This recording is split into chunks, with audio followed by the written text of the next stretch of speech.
15 से 20 दिन पुराना बेड है जैसे जी। तो ये ऊपर से ना, ये देखो, ये वर्मी कंपोस्ट ऐसे तैयार होती है। ये बिल्कुल चाय पत्ती की तरह दानेदार अपना ये वर्मी कंपोस्ट या केचुआ खा के तैयार करता है।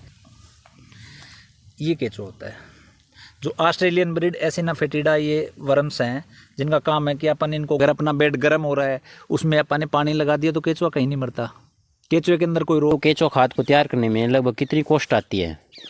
2 से 2.5 रुपये की कॉस्ट आती है 1 किलो वर्मी कंपोस्ट तैयार करने में आपको। अच्छा जी। उसकी छनाई, पैकिंग, लेबर सारी अगर कॉस्ट निकालें तो 2.5 रुपये के करीब उसमें कॉस्ट आती है आपको, और ये 8 से 10 रुपये किलो मार्केट में बिकती है। नमस्कार किसान भाइयों, स्वागत है आपका हमारे यूट्यूब चैनल फार्मिंग रेक्स में।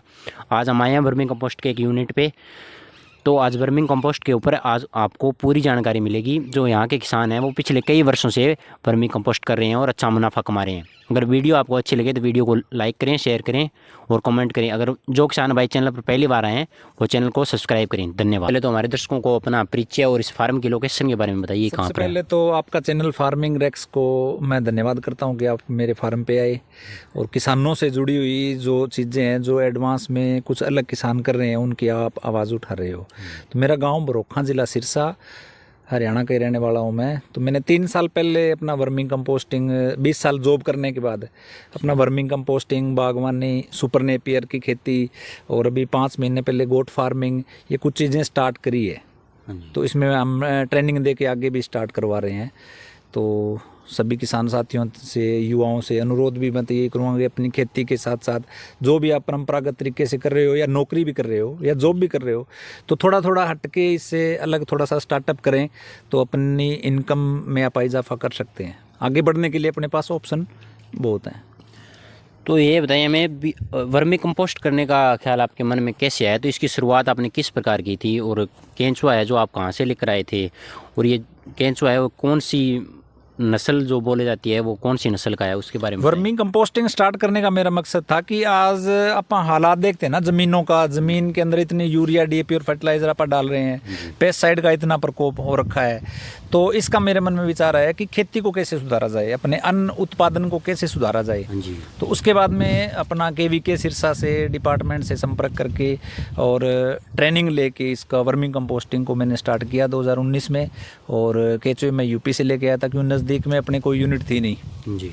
तो इसको स्टार्ट किया। 3-4 महीने सीखने में भी लगे जी। थोड़ी बहुत 19-21 दिक्कतें भी आती हैं, पर अब पिछले 2.5 साल से लगभग प्रॉपर तरीके से चल रहा है और अच्छी खाद की उत्पादन हो रहा है, अच्छी खाद सेल भी हो रही है और खाद के रिजल्ट हैं वो किसान साथी जो एक बार यूज़ कर रहा है वो बार बार भी यूज़ कर रहा है। उसके बाद में क्या है कि यहाँ से ट्रेनिंग दे के हम आगे किसानों को स्टार्ट करवा रहे हैं, तो वो भी अच्छे प्रॉपर तरीके से अपना काम कर रहे हैं।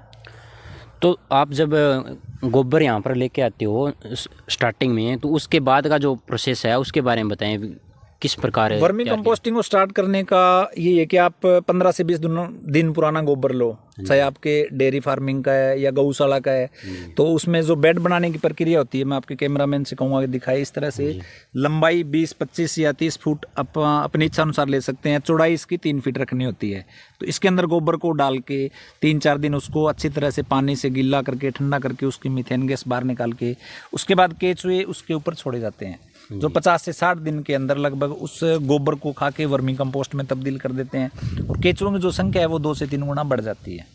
तो 2 महीने के अंदर अपने वो गोबर को क्या है कि वो खा के अपना वर्मी कंपोस्ट में तब्दील कर देते हैं। वो किसान साथियों को सेल हो जाती है। तो ये आपके जो बेड है इसकी लंबाई और इसकी चौड़ाई कितनी है, इसके बारे में बताएं जी। मेरे पास तो यहाँ पे 40 फीट की लंबाई रखी है, लेकिन इसका सफिशिएंट है कि आप 20 फीट 25 फीट तक इसको रखो, ज़्यादा से ज़्यादा 30 फीट, इससे ज़्यादा मत लेके जाओ। तो मेरी तो जगह के अनुसार था कि 80 फीट की जो जगह मेरी थी उसमें मैंने 40-40 फीट के बेड बनाए थे। तो स्टार्टिंग में आपने कितनी बेड से शुरुआत की थी, इसके बारे में बताएं जी। 4 बेड से शुरुआत करी थी इसकी, 4 बेड से शुरुआत करके और आज अभी तक मेरे पास शायद 1 एकड़ के अंदर बेड होते हैं जी। 600 बेडों पे मैं पहुंच जाता। लेकिन अपने एरिए में क्या है कि हिसार, सिरसा, फतेहाबाद, डबवाड़ी, हनुमानगढ़ तक कोई यूनिट न होने की वजह से केचुओं की डिमांड ज़्यादा हो गई, क्योंकि यहाँ के अलावा और कहीं केचुए नहीं मिल रहे थे नज़दीक में। तो केचुए ज़्यादा सेल होने की वजह से मेरे पास अभी सिर्फ 25 से 30 बेड हैं, लेकिन आगे अभी मैं इसको 300 बेडों पर लेके जा रहा हूँ बेड बना के, क्योंकि डिमांड ज़्यादा होने की वजह से फिर बेड कम बढ़े है ना जी। तो एक जो आपका बेड है तो लगभग केंचुआ खाद तैयार होने में कितना समय ले लेता है? ये 45 से 50 दिन के अंदर अपना जो एक साइकिल है वो ये पूरा करते हैं। 45 से 50 दिन में अपने को वर्मी कंपोस्ट ये बना के देते हैं और केचुए की जो संख्या है वो बढ़ जाती है। अच्छा जी। तो आप इसको सेल किस प्रकार करते हो, कहाँ पर करते हो? जो मतलब वर्मी कंपोस्ट तैयार करना तो इतना मुश्किल नहीं है जहाँ तक सोचा जाए, तो इसको सेल करने में जो दिक्कत आती है उसका फार्मर को बहुत अधिक सामना करना पड़ता है, तो उसके बारे में बताइए। सेल करने की प्रॉब्लम नहीं आती। आपके पास कोई भी चीज़ बेचने के लिए है तो अपना तो 80% जो लैंड है वो एग्रीकल्चर है। जी, और आज किसान है या किसान के लड़के हैं वो पढ़े लिखे, उनको पता है कि वर्मी कंपोस्ट अगर अपने को कहीं मिल रही है नज़दीक में तो यूरिया और डीएपी की बजाय वर्मी कंपोस्ट उनको पता है कि अच्छा है डालना। इसका रिजल्ट मैंने पिछले 2 साल में देखा है। जो किसान एक बार जिनको पता चला कि वर्मी कंपोस्ट यहाँ मिलती है वो आके लेके जाते हैं। बेचने की कोई समस्या नहीं है, बिकती है। बाकायदा आपके पास आज सोशल मीडिया है, आज फेसबुक है, व्हाट्सएप है, उसके अंदर आप लोगों को बताना तो आपको पड़ेगा। तो एक बार हमारे दर्शकों को थोड़ा दिखाएं जी, इसके अंदर केंचुए और खाद है।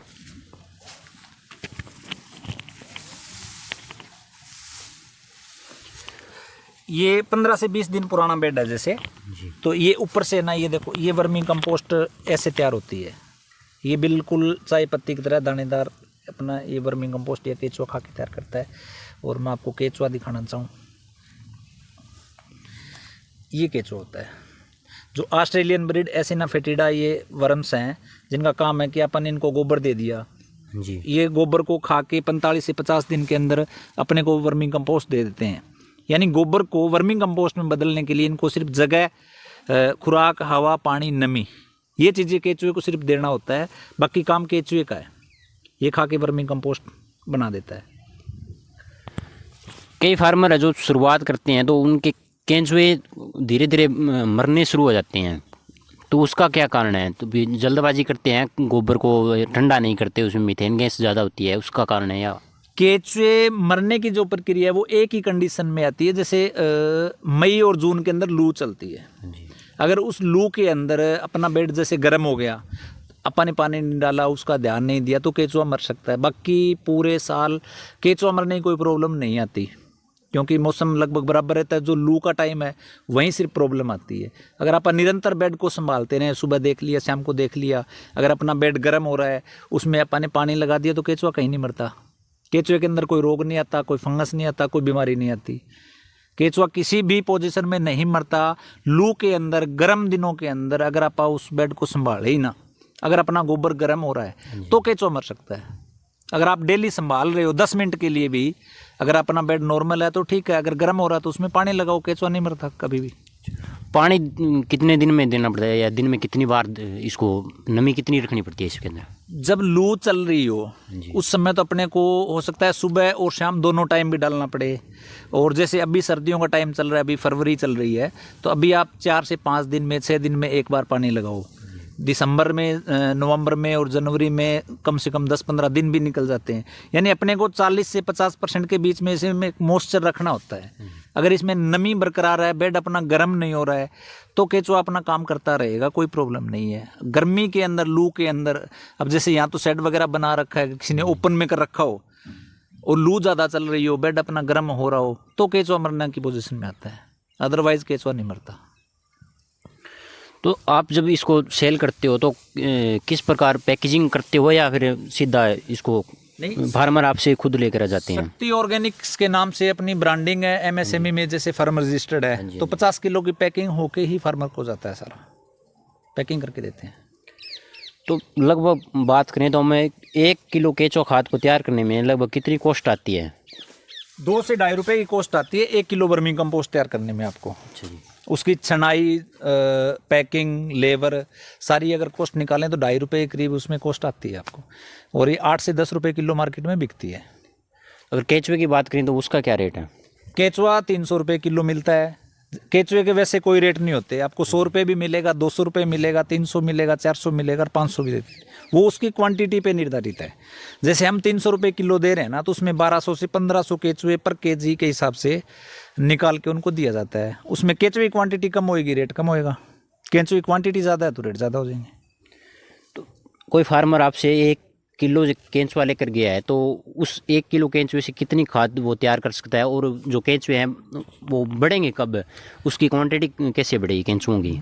जैसे आपने 20 फीट का बेड बनाया, 20 फीट के अंदर पर फीट 3x1 के अंदर 50 किलो अपना गोबर आता है। यानी 20 फीट का आपका बेड है तो 8 से 10 क्विंटल आपने गोबर डाला, और 20 फीट के अंदर आपने 20 केजी केचुए डालने हैं।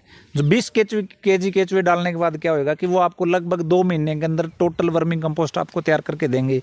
और केचुए की जो संख्या है वो 20 से 40 से 50 किलो हो जाएगी, अगर उसमें नमी, टेम्परेचर, सब चीज़ें आपने मेंटेन कर रखी है। तो संभाला ही नहीं है वो एक अलग चीज़ है। तो आपने जो ये बेड बना रखा है इसके ऊपर पराली डाल रखी है, तो कई जो फार्मर है उस हरे रंग की जो चादर आती है उसका इस्तेमाल करते हैं, ये ज़्यादा बेनिफिट है या वो ज़्यादा बेनिफिट है इससे? मैंने इसको बिल्कुल साइंटिफिक तरीके से एक्सपेरिमेंट हर तरीके करके देखे हैं, ट्रेनिंग भी लेके आया हूँ। एक तो इसका बेड जो किसान साथी बनाते हैं, कोई कई तो प्लास्टिक के मंगवा लेते हैं कंपनी से, कोई अपर पिट पे सीमेंट से बना रहे हैं, कोई अंडरग्राउंड गड्ढा करके बना रहे हैं। तो सबसे तो मैं पहले किसानों को बताना चाहूँगा कि ये 0 बजट पे आप तैयार कर सकते हैं, जो सिंपल ज़मीन के ऊपर कागज़ बिछा के और 3 फुट चौड़ा बेड बना के आप एक तो सिंपल तरीके से कर लेंगे। दूसरा, पराली का जो काम है वो टेम्परेचर मेंटेन करने के लिए और गोबर के ऊपर केचुए छोड़ने के बाद इसके ऊपर अपने को अंधेरा रखना होता है। पराली 2 काम करती है, एक तो वो अंधेरा रखेगी, एक वो टेम्परेचर मेंटेन करेगी कि अगर लू ज़्यादा चल रही है, सुबह अपन अगर एक बार बेड को पानी लगाए तो वो 4-5 घंटे तक उसको ठंडा रखेगी। टेम्परेचर अगर डाउन है दिसंबर जनवरी के अंदर तो पराली भी अपना टेम्परेचर डाउन रखेगी। तो ये पराली लगभग आपकी खाद है वो 40 दिन का समय लेती है तैयार होने में, तो ये पराली सेल्फ डिकम्पोजिट नहीं होती? ना, ये कम से कम 4 से 5 महीने तक ये पराली चलती है, 4-5 महीने तक चल जाती है इसमें। तो ये आपने जो बना रखा है शेड, इसका क्या बेनिफिट है, इसके बारे में भी बता दीजिए। शेड वर्मिंग कंपोस्टिंग के लिए ज़रूरी नहीं मानता मैं। इंडिया के अंदर लगभग जो यूनिटें हैं 95% यूनिट है उसके ऊपर कोई शेड नहीं है, आप ओपन में कर सकते हैं। बस उसकी शर्त कंडीशन ये है कि अब जब 2-3 महीने लू या गर्मी वाला टाइम है उसमें अपने को थोड़ा सा पानी सुबह और शाम दोनों टाइम लगाना पड़ेगा। अगर आपने शेड वेड कुछ बना रखा है तो उसमें आप 1 दिन छोड़ के 1 दिन भी लगा सकते हो, वो अपनी मेहनत पे है। आप मेहनत अगर कर सकते हैं तो शेड ना बनाओ, और अगर मैं टाइम कम है अपने को तो आप शेड भी बना सकते हो, उसमें 1 दिन आपका पानी देने का जो टाइम है वो बच जाता है। तो अब बारी आती है इसके अंदर इनकम की, तो आप लगभग बताएं भी आप इसके अंदर कितना इनकम कर लेते हो?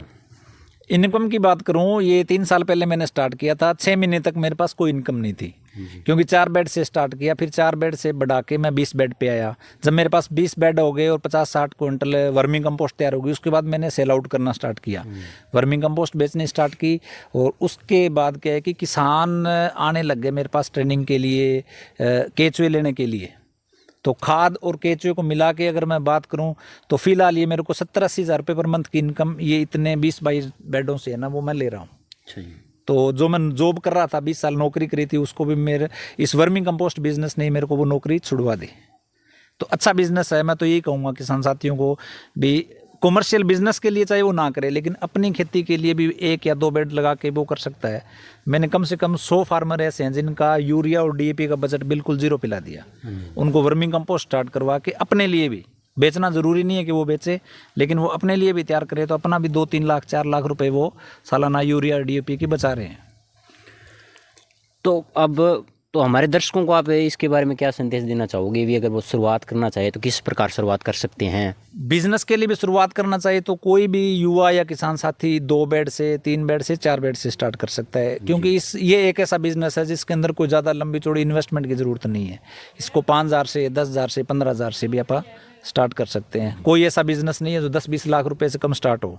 एक ये वर्मिंग कंपोस्टिंग ऐसा बिजनेस है जिसको आप 10,000 रुपये से भी स्टार्ट कर सकते हो, और 10,000 से स्टार्ट करते हो तो 8-10 महीने बाद आप एक अच्छी इनकम पे आ जाओगे, आपको नौकरी या जॉब की ज़रूरत नहीं है। अगर आप 4 बेड से स्टार्ट करते हो तो आप हर दूसरे तीसरे महीने 20-25 हज़ार रुपये की इनकम पे आ सकते हो। तो इसको सीख भी लोगे, इन्वेस्टमेंट भी कम है, मेहनत भी कम है, और इसकी डिमांड भी ज़्यादा है। और डिमांड अभी तो आने वाले टाइम में बढ़ेगी, क्योंकि यूरिया और DAP सरकार का भी पूरा फोकस है कि यूरिया और DAP को ज़मींदार कम डाले, अपनी ज़मीनें ख़राब हो रही हैं।